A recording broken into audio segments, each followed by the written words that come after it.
கண்டிப்பாக சிம்ம ராசி மகம் நட்சத்திரத்தில் இருக்கிறவங்க பிராணாயமாக பண்ணியே ஆகணும். உங்களுக்கு குரு நல்லபடியாகவே ஆசீர்வாதம் கொடுக்கக்கூடிய ஒரு இடத்துல இருக்கிறாங்க. முன்னோர் வழிபாடு அப்படின்னு முன்னோர்களை நம்ம ஞாபகத்தில் வச்சுக்கணும். நீங்கள்லாம் சிவன் ஸ்தலங்களுக்கு போயிடுங்க. சிவன் ஸ்தலங்களில் அங்கே இருக்கக்கூடிய முருகர்கிட்ட உட்கார்ந்துட்டு முருகர் மந்திரங்கள் கேட்குறது. ரெட்ரோ ஆன்மீக நேயர்களுக்கு எனது வணக்கங்கள். இன்றைக்கி நம்ம பேச போகிற விஷயம் என்ன அப்படின்னா, இப்போது சூரிய கிரகணம் வருது. அதாவது நம்மளுடைய ஆகஸ்ட் 12, 2026 சூரிய கிரகணம் வருது. எங்களுக்கு என்ன ஆக போகுது? ஏன்னா ஒவ்வொரு கிரகணங்களுமே ஒவ்வொரு விஷயத்தை சொல்லக்கூடியதாக இருக்குது. இப்போது சூரிய கிரகணம் அப்படின்னா நம்மளுடைய வாழ்வியல், நம்மளுடைய லைஃப் ஸ்டைல் எப்படி அப்படின்னு சொல்லக்கூடிய ஒரு விஷயமா இருக்கும். நம்மளுடைய ஆத்மகாரகன் அப்படிங்கிறது.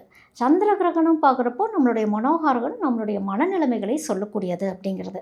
அப்போது ஒரு சூரிய கிரகணம் வரும் பொழுது நம்மளுடைய வாழ்க்கையோடைய திசை மாற்றங்கள் நடக்கக்கூடிய ஒரு அமைப்புன்னு சொல்லலாம். திசை மாற்றங்கள் அப்படிங்கிறது பயந்துக்கக்கூடாது. ஒரு கிரகணம்னாலே பயந்துக்கக்கூடாது, அலர்ட்டாக இருக்க வேண்டிய தருணம் அப்படின்னே சொல்லலாம். இன்னும் சொல்லப்போனால் நம்ம கான்ஷியஸாக ஒரு தெளிவு நிலையோட ஒரு அவேர்னஸாக இருக்கணும் அப்படிங்கிறது தான் சூரிய கிரகணம் சொல்லக்கூடிய ஒரு விஷயமா இருக்கும். வாழ்வியலில் நம்ம என்னென்ன ஒரு அப்கிரேடேஷனுக்கு போகணும், எதை தேடிக்கிட்டு நம்ம இருக்கிறோம் அப்படிங்கிறது தான். அப்போது சூரிய கிரகணம் நடக்கும் பொழுது பெரும்பாலும் ஆலயங்கள் சாத்தப்பட்டிருக்கும். ஆனால் இந்த தடவை நமக்கு இங்கே இந்தியாவிலலாம் தெரியாது. ஸ்பெயின் நாடுகளில் தெரியுது, யூரோப் கண்ட்ரீஸில் தெரியுது. அந்த மாதிரி ஒரு சில இடங்களில் தான் சூரிய கிரகணம் தெரியும் அப்படின்னு சொல்லப்படுது. இருந்தாலுமே நமக்கும் என்ன பாதிப்பு வருது அப்படிங்கிறது தான் எல்லாத்துடைய மனதிலையுமே தோன்றும். என்ன பாதிப்பு வருது அப்படின்னு நினைக்கிறத விட என்ன தெளிவு நிலை வருது அப்படிங்கிறத அந்த ஒரு பெர்ஸ்பெக்டிவில் நம்ம பார்க்குறோம் அப்படின்னா எதையுமே நம்ம தைரியமாக எதிர்கொள்ள முடியும் அப்படிங்கிறது தான். அப்போது இந்த முறை லைனாக மேஷம் ரிஷபம் அப்படின்னு லைனாக போகிறத விட இது பஞ்சபூத தத்துவத்தை சொல்லக்கூடியது இல்லையா? அதனால் பஞ்சபூத அமைப்பிலேயே ராசி பலனையும் தாண்டி உங்களுடைய வாழ்க்கை முறை என்ன அப்படிங்கிற மாதிரி பஞ்சபூத அமைப்பில் நம்ம போயிடலாம் அப்படின்னு. முதல்ல சூரியன் அப்படின்னாலே அக்னியை குறிக்கக்கூடியதாக இருக்கிறதுனால நெருப்பு ராசிகள் அப்படின்னு பார்க்கும் பொழுது நெருப்பு ராசி என்னது? மேஷம், சிம்மம், தனுசு. இந்த 3 ராசிகளுமே நெருப்பு தத்துவத்தை கொண்டு வந்தது அப்படிங்கிறது தான். நெருப்பு தத்துவம் அப்படிங்கிறது என்ன? செவ்வாய் சூரியனுடைய அம்சத்தை கொண்டு வந்தது அப்படிங்கிறது. அப்போ இவங்களுக்கு என்ன ஆகும் அப்படின்னு பார்க்கும் பொழுது பஞ்சபூதங்களில் நெருப்பு ராசிகளில் அடுத்து வரக்கூடிய ராசின்னு பார்க்கும் பொழுது சிம்ம ராசி. சிம்ம ராசிக்காரங்க அப்படின்னு பார்க்கும் பொழுது நெருப்பு. அதோட இங்கே சூரியனுடைய ஆதிக்கம் அப்படிங்கிறது அதிகமாகவே இருக்கக்கூடியது. அப்போது இந்த சூரிய கிரகணத்தில் எந்த விஷயங்களை சிம்மம் மறப்பாங்க, எந்த விஷயத்தில் கோட்டை விடுவாங்க அப்படிங்கிற ஒரு விஷயத்தை தான் நம்ம பார்க்கணும். என்ன அப்படின்னா, சிம்மத்துக்கு இப்போ தான் அஷ்டம சனியெலாம் முடிஞ்சு குரு நல்லபடியாகவே ஃபேவர் பண்ணுற இடத்துக்கு வந்துட்டார்.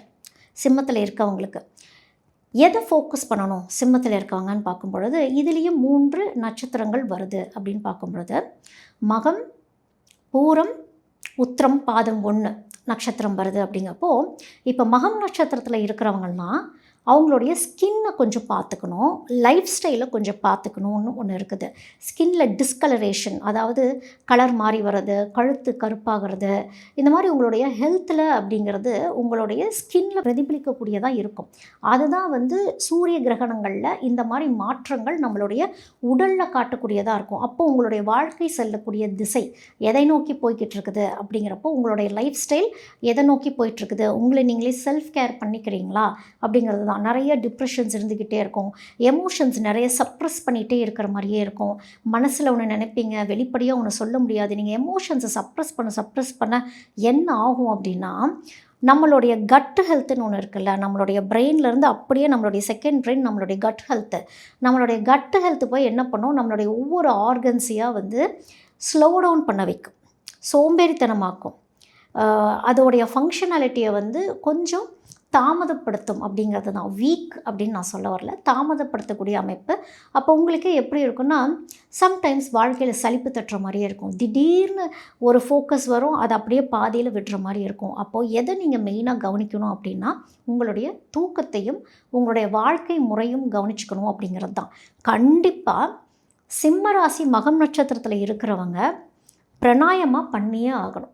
பிராணாயமாக ப்ரீதிங் ப்ராக்டிஸ் அப்படிங்கிறது உங்களுக்கு ரொம்ப ரொம்ப அவசியம். நீங்கள்லாம் சிவன் ஸ்தலங்களுக்கு போயிடுங்க. சிவன் ஸ்தலங்களில் அங்கே இருக்கக்கூடிய முருகர்கிட்ட உட்காந்துட்டு முருகர் மந்திரங்கள் கேட்குறதும், நீங்கள் கண்ணை மூடி சாமி கும்பிட்றத விட உபதேசங்கள் கேட்கணும் அப்படிங்கிறது தான் சிம்மம் மகம்க்கு. ஏன்னா உங்களுக்கு குரு நல்லபடியாகவே ஆசீர்வாதம் கொடுக்கக்கூடிய ஒரு இடத்துல இருக்கிறாங்க. முக்கியமாக மகம் நட்சத்திரம் அப்படின்னு பார்க்கும் பொழுது முன்னோர்களை குறிக்கக்கூடிய ஒரு நட்சத்திரமாகவே இருக்குது. அப்படிங்கிறப்போ முன்னோர் வழிபாடு அப்படின்னு முன்னோர்களை நம்ம ஞாபகத்தில் வச்சுக்கணும். ஏன்னா சூரிய கிரகணம் நேரங்களில் நாங்கள் எதை நினச்சி பிரார்த்தனை பண்ணணும் அப்படிங்கிற கேள்விகள்லாம் இருக்குது. அப்படின்னா உங்களுடைய முன்னோர்களை நினச்சி அவங்களுடைய ஆன்மா நல்லபடியாக இருக்கட்டும், அவங்களுடைய ஆசீர்வாதம் எங்கே இருந்தாலும் இருக்கட்டும் அப்படிங்கிற மாதிரி முன்னோர்களை நினச்சி, சித்தர்களை நினைக்கும் பொழுது, முருகரை நினைக்கும் பொழுது, முருகருடைய மந்திர உபதேசங்களை நீங்கள் காதில் கேட்கும் பொழுது, அதன்படி உங்களுடைய வாழ்வியல் பாதைகளையும் அதே மாதிரி நீங்கள் கொண்டு போகணும் அப்படிங்கிறது. அங்கே வெறும் காதால் கேட்டுட்டா எல்லாமே மாறிடுமா? மேஜிக் அப்படிலாம் கிடையாது. வாழ்வியல் முறைகளை நீங்கள் உங்களுடைய பெர்ஸ்பெக்டிவ் மாற்றிக்கிறப்போ, நீங்கள் ஹெல்த்தியாக இருந்துட்டிங்கனாலே, நான் எப்போவுமே சிம்மம்க்கு சொல்கிற விஷயம் அதுதான். உங்களுடைய ஹெல்த்து, நீங்கள் சிம்மம் ஹெல்த்தியாக இருந்துட்டிங்கனாலே ஒரு நிதான நிலைக்கு நீங்கள் வந்துடுவீங்க அப்படிங்கிறது தான்.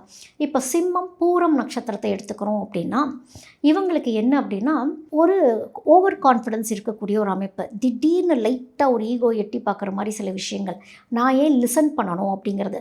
அப்போ இந்த சூரிய கிரகணம் என்ன பண்ணும் சிம்மம் பூரம்க்கு அப்படின்னா, எங்கேலாம் நம்ம நம்மளுடைய ஈகோனாலேயோ இல்லை ஒரு ஆளுமையை மிஸ்யூஸ் பண்ணியிருக்கோம், இல்லை நம்மளுடைய லீடர்ஷிப் ஸ்கில்லை எங்கேயாவது ஒரு இடத்துல நம்ம மிஸ்யூஸ் பண்ணியிருக்கோம் அப்படிங்கும் பொழுது, இந்த சூரிய கிரகணத்தில் அந்த சூரியன் மறையிற தருணங்களில் நீங்கள் எந்த விஷயத்தெல்லாம் இந்த பூனை கண்ணு மூடிக்கிட்ட மாதிரி தான், எந்தெந்த விஷயம் வெளியில் தெரியாது அப்படின்னு நம்ம நினச்சோமோ, ஏதோ ஒரு வகையில் வெளிச்சம் போட்டு காட்டக்கூடிய ஒரு அமைப்பு வரக்கூடிய பாசிபிலிட்டிஸ் இருக்குது. அப்படிங்கும் பொழுது அந்த திசையை நீங்கள் சரி பண்ணிக்கணும் அப்படிங்கிறது தான். எல்லாமே ஒரு கரெக்ஷன் தான். ஒரு கிரகணங்களோ இல்லை இந்த காலநிலைகள், இந்த இயற்கை சீற்றங்கள் எது வந்தாலுமே மனிதன் செஞ்ச பிழைகளுக்கான ஒரு பாடமாகவே இருக்கும் அப்படிங்கிறது தான் கிரகணங்கள் சொல்லக்கூடியது. பூரம் நட்சத்திரத்தில் இருக்கவங்க ரொம்ப மனசு இலகுனவங்களும் கூட, ரொம்ப அன்பானவங்க, ரொம்ப பாசமானவங்க. அப்போ எங்கே யார் மேலே நம்ம பாசம் வைக்கிறோம், அபரிதமான ஒரு பாசம் நம்ம வைக்கிறோமா, கண்மூடித்தனமான ஒரு பாசம் நம்ம வைக்கிறோமா? ஏன்னா எமோஷ்னலாக ரொம்ப டவுன் ஆகிட்டுருக்கிறவங்களும் பூரம் நட்சத்திரத்தில் அதிகமாகவே உண்டு. உங்களுடைய எமோஷன்ஸ் பேலன்ஸ்டாக இருக்கணும். லைஃப் விஷன், ஃபோக்கஸ் அப்படிங்கிற ஒரு விஷயம் கரெக்டாக இருக்கணும். வார்த்தைகளில் தெளிவு அப்படிங்கிறதுல சிம்மம் பூரம் கண்டிப்பாக ஃபோக்கஸ் பண்ணணும். நீங்கள் அம்மன் வழிபாடு, உக்ரதெய்வ வழிபாடு இதெல்லாம் பண்ணும் பொழுது உங்களுக்கு ஒரு பெரிய ஒரு ப்ரொட்டெக்ஷனாகவே இருக்கும். ஏதாவது ஒரு பெண்களுக்கு ஏதோ ஒரு வகையில் ஒரு உதவி, உங்களுக்கு தெரிஞ்ச ஒரு விஷயங்களை சொல்லி கொடுக்குறதோ, இல்லை அவங்க லைஃப்பில் நீங்கள் ஒரு பாதை காட்டுற மாதிரி இருக்கிறீங்க அப்படின்னா, செய்யக்கூடிய நம்ம ஏதாவது ஒரு தவறான ஒரு கர்மா நம்ம செஞ்சுருந்தால் கூட அது தர்மமாகவே மாறக்கூடிய ஒரு அமைப்பு அப்படிங்கிறது தான் சிம்மம் பூரத்தில் இருக்கவங்க. குடும்பத்தில் இருக்கிறவங்களையுமே கொஞ்சம் சரியான முறையில் ஹேண்டில் பண்ணிட்டு போயிட்டீங்க அப்படின்னா, அதாவது லிசனிங் அப்படிங்கிற ஒரு விஷயந்தான் சிம்மம் பூரத்துக்கு சொல்லக்கூடியது. இப்போது சிம்மம் உத்திரம் பாதம் 1 அப்படிங்கிறப்போ உங்களுக்கு லைஃப்பில் ஏதாவது ஒரு பிஸ்னஸ் பண்ணணும் அப்படிங்கிற ஒரு எண்ணம் தோன்றலாம். வாய்ப்புகள் நிறையா இருக்குது. ஏதாவது ஒரு முயற்சி பண்ணலாம். ஏன்னா எனக்கு அஷ்டம சனியெல்லாம் முடிஞ்சு, சில வேலைகள்லாம் செஞ்சு, சில வாழ்க்கை பாடங்கள்லாம் முடித்து, இப்போ அடுத்தது சூரிய கிரகணமா அப்படிங்கிற மாதிரி இருக்கும். இந்த சூரிய கிரகணம் அப்படிங்கிறது என்ன அப்படின்னா, செய்யக்கூடிய பிஸ்னஸ் எதுவாக இருந்தாலுமே தெளிவு நிலை அப்படிங்கிறது ரொம்ப அவசியம்.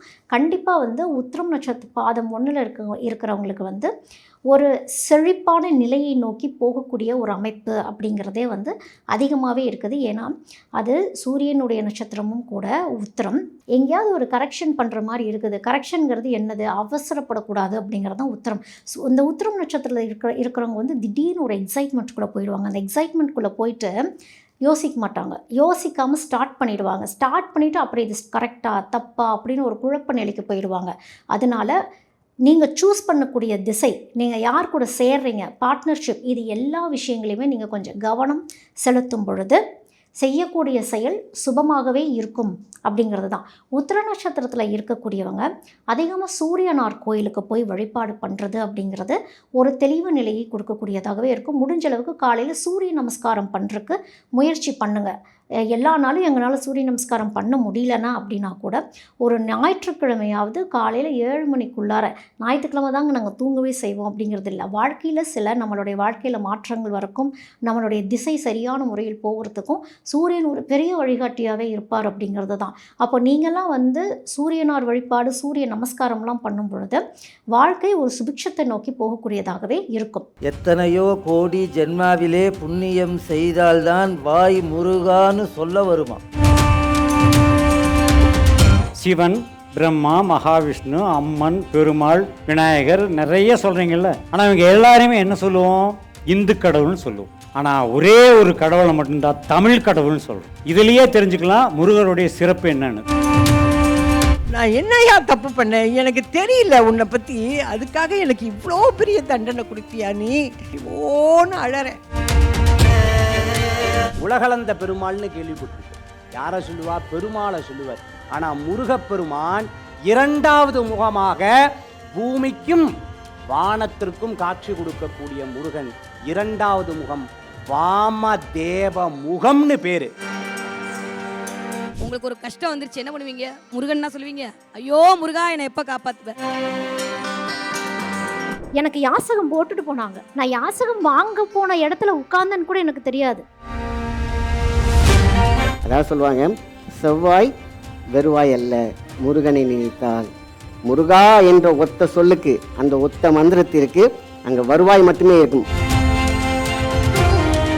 வரம்பில்லாத அருளை தருபவன் முருகன். அப்ப எதிரியான அந்த சூரபதுமனையே தன்னோடு வைத்துக் கொள்ளும் முருகப்பெருமான் நமக்கு எதை தர மாட்டான்?